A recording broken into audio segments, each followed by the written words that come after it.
আমরা অনেকে বলি রবীন্দ্রনাথ কেন ছোটবেলা থেকে বিপ্লবী হলেন না, ইংরেজ সরকারের বিরুদ্ধে কেন লিখলেন না?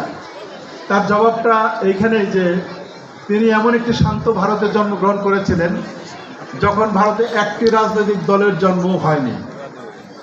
1885 সালে প্রথম ভারতে কংগ্রেস হয় রবীন্দ্রনাথের জন্মের 24 বছর পরে, এবং 1906 সালে জন্ম। 1906 সালে সেটা রবীন্দ্রনাথের নোবেল প্রাইজ পাওয়ার কয়েক বছর আগে।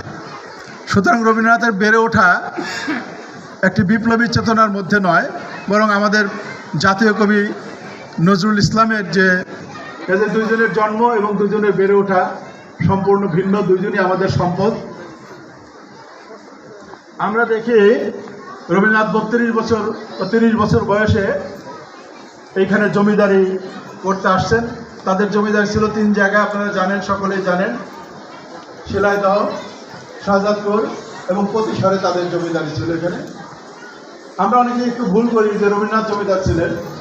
রবীন্দ্রনাথ কিন্তু 30 বছর বয়সে তিনি জমিদার ছিলেন না, জমিদারি দেখাশোনা করতেন। ঠাকুরবাড়ির পক্ষ থেকে তিনি জমিদারি দেখাশোনা করতেন এই ত্রিকোণ বেষ্টিত এলাকায়।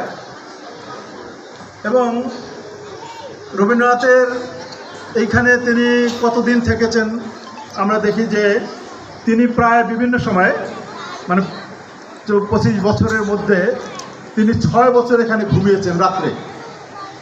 এবং তিনি নিজে স্বীকার করেছেন যে আমি যদি পূর্ববঙ্গে না যেতাম তাহলে আমি এই রবীন্দ্রনাথ। সেই বর্ষা এমনকি বীরভূমের শান্তিনিকেতনেরও নয়, সেই বর্ষাটা পুরোপুরি পূর্ব বাংলার বর্ষা। এবং বর্ষার উপর আমরা জানি যে রবীন্দ্রনাথ 250 গান শুধু রচনা করেছেন বর্ষাকালের উপর। তার 2000 গানের ভেতরে 1900 সামথিং তার গান, তার 250 গানই বর্ষার উপরে। 26 সালে ঢাকা আসলেন, ঢাকা বিশ্ববিদ্যালয় তাকে সম্বর্ধনা দিল। সেখানে তিনি একটা বক্তব্যে বললেন,